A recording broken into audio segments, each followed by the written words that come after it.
Dear Erielle, thank you for your COVID-19 vaccination appointment for October 2021 at Sydney Olympic Park. For more information about the COVID-19 vaccination program, visit the NSW Health website.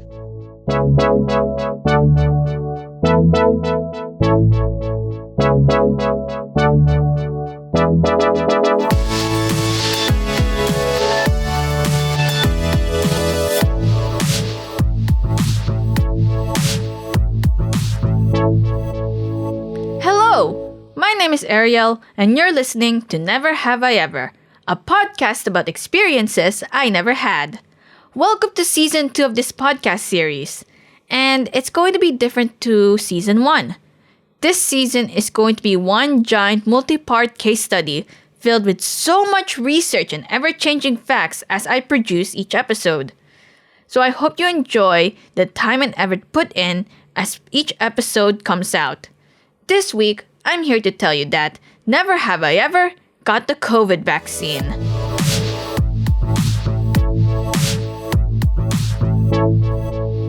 With the first doses of the Pfizer vaccine, the state's ongoing COVID crisis. Of mystery COVID cases outside the epicenter of... So what is the goal of Season 2?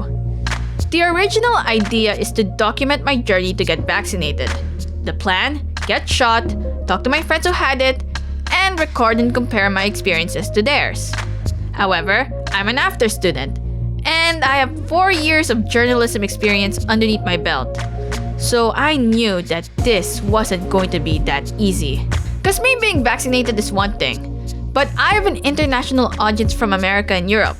So they're going to be listening to this podcast, and they're going to wonder why someone like me, someone my age, under 30, is now getting vaccinated.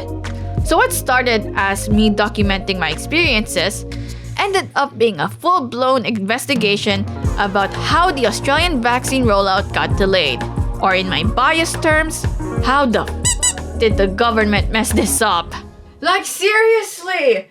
Like most of my family members are vaccinated already. How am I not vaccinated yet? All my relatives are vaccinated, holy crap! This is a rabbit hole that I jumped into for months. And I mean months. So, ladies and gentlemen, and those in between and non-conforming, buckle up as you come along with me on a ride towards my journey to getting vaccinated and the absolute mess that is the Australian vaccine rollout. Spoiler alert, it's so bad. The month is July, and I finally booked my first dose of the Pfizer vaccine. Yes, I haven't been vaccinated for COVID. It's not that I was putting it off. It's just that the rollout has been really slow here in Australia, and the fact that we were doing so well with the outbreak. At least, I thought we were. And many others. Nevertheless, my dad, who works in health, keeps pushing me to get vaccinated, up to the point where he's using the same tactics when I was still a kid, threatening something I love in a really skewed way. Gotta love that Asian parenting. By mid-June of 2021, my dad's constant warning is that vaccination passports will soon become a thing by late 2021 and that I won't be able to enter any airport unless I can prove I got vaccinated. So luckily, on July 19, 2021, not only more Pfizer doses arrive in Australia, but I finally got myself booked and will be receiving a dose on October. We've hit a huge milestone tonight in our fight against COVID-19, with the first doses of the Pfizer vaccine arriving on Australian soil. Yeah, my book date was on October. A few months to wait, but sort of worth it, I guess. I will be fully vaccinated before my mandatory internship with Afters. I can finally visit the family in the Philippines if possible. And there was this really odd rumor about America not accepting visitors who were vaccinated with AstraZeneca to enter the country. I don't know if that's true or not. But nevertheless, I was booked. But I was talking to some of my friends about it, and they were shocked. They didn't expect that my first dose of Pfizer was going to be on October. So to understand why they're confused, I interviewed a few of them. Boy, they have the right to be confused.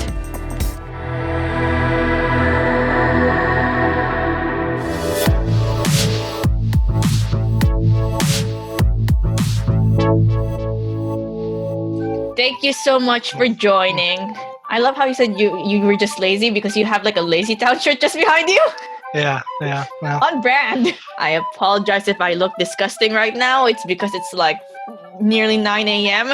I mean, I look very plain at the moment. I'm just looking a little bit presentable. I'm just wearing casual clothes. Yeah, wait, is this...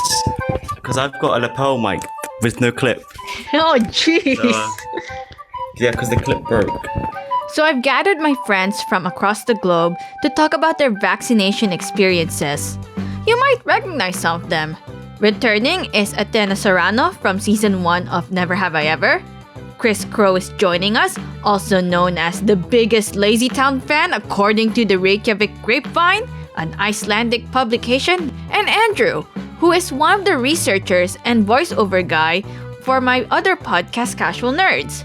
All these guys agreed to jump into Zoom and answer some of the questions I have about their vaccination experiences and the rollout in their country because I'm just curious how they're able to get vaccinated early and I wasn't.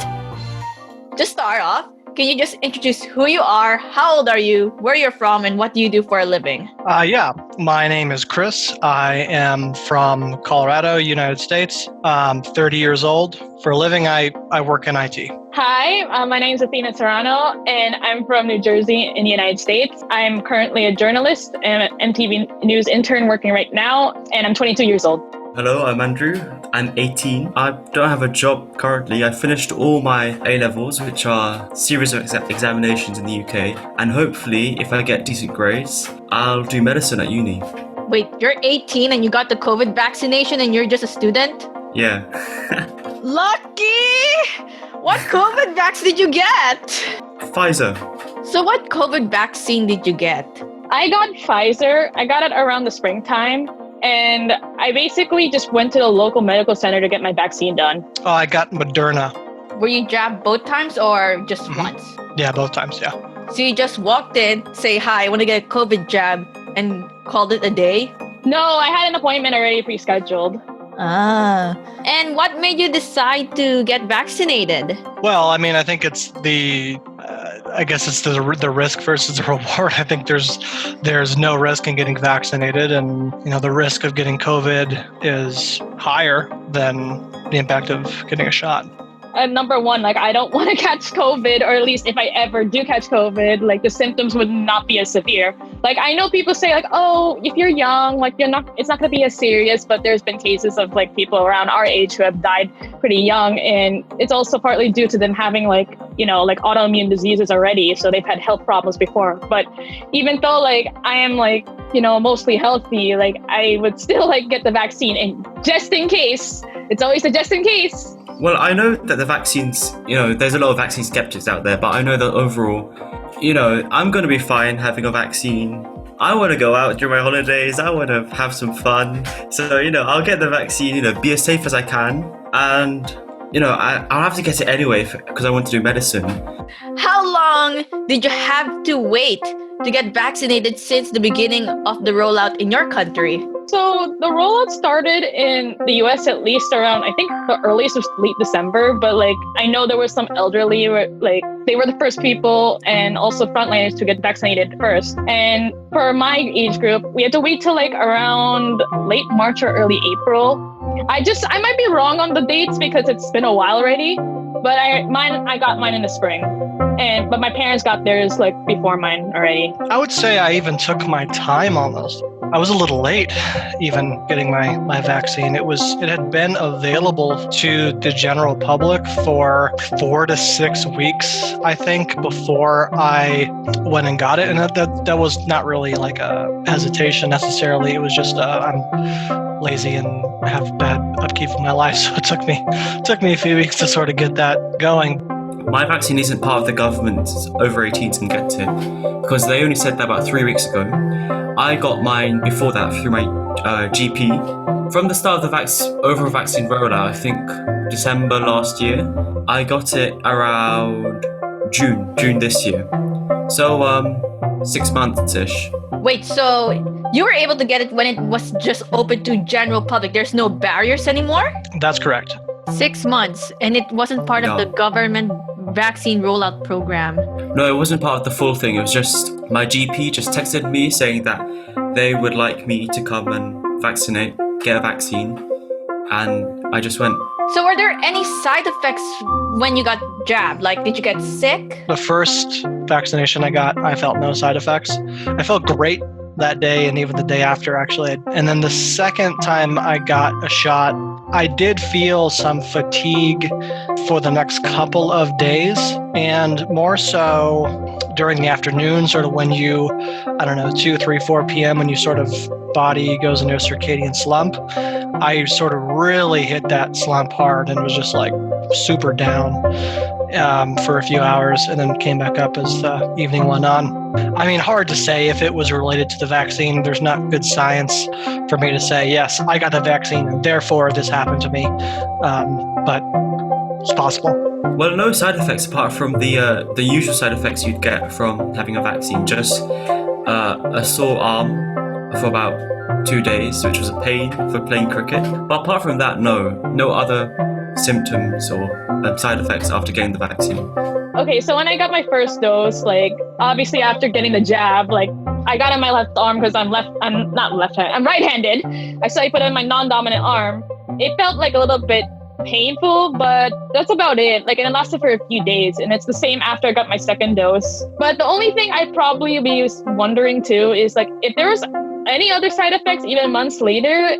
I hear this from like some people and some women or people who are menstruating, but I've heard like sometimes their periods would be heavier. And my case, like my menstrual cycle did get heavier, but I'm not just sure if it's just me getting older and your cycle changing.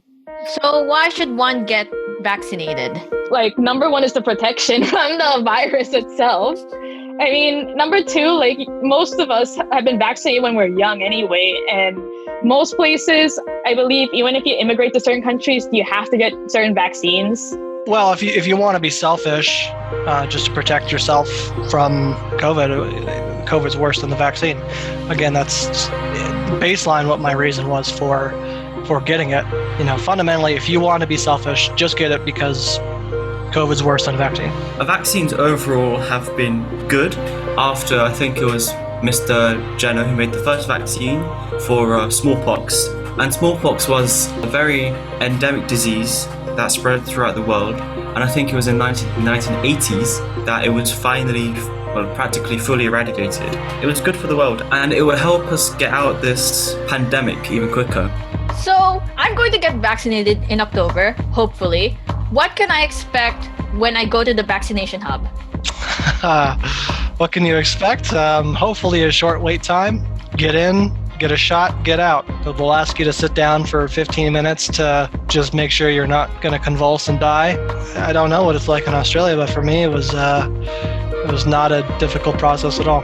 Well, apart from the obvious side effects, because you'll probably have an aching arm for like a day or two. Mainly, it was just made to be a confidence boost, because you wouldn't really feel anything. But it would just be confidence, I think. Like, just increase confidence to just do the things you would have done normally. I would say just expect like you might feel tired for at least a few days. So like if you get the vaccine, like let's say in a weekday, and like I would say like refrain yourself from something that's very like big energy.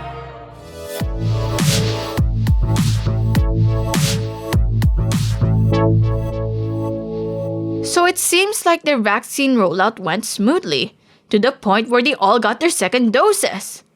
So why did mine take long? Next week on Never Have I Ever. Well, if you have a look at the international headlines about Australia right now, there's a theme that's emerged, which is Australia did so well at the start of the pandemic. Why are they doing so poorly with the vaccine rollout? So we're going to go back to March. That was a while back. At the beginning of March, that decision was made. At the time, the Italian Premier was Giuseppe Conte, and he tried to stop and was successful in stopping that shipment. I investigate the reason why the rollout is delayed in Australia. Was hesitancy the reason why this happened, to the point where it played a role towards the Delta outbreak? My name is Erielle, and this has been part 1 of a multi-part case study about the vaccination rollout in Australia and my journey to get vaccinated. You can follow us on social media at NHIE_pod on Twitter and Instagram, and NHIE_pod on Facebook to view updates and news.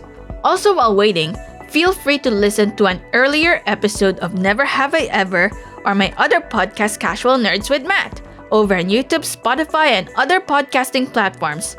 Thank you so much for listening, and I'll see you guys next time.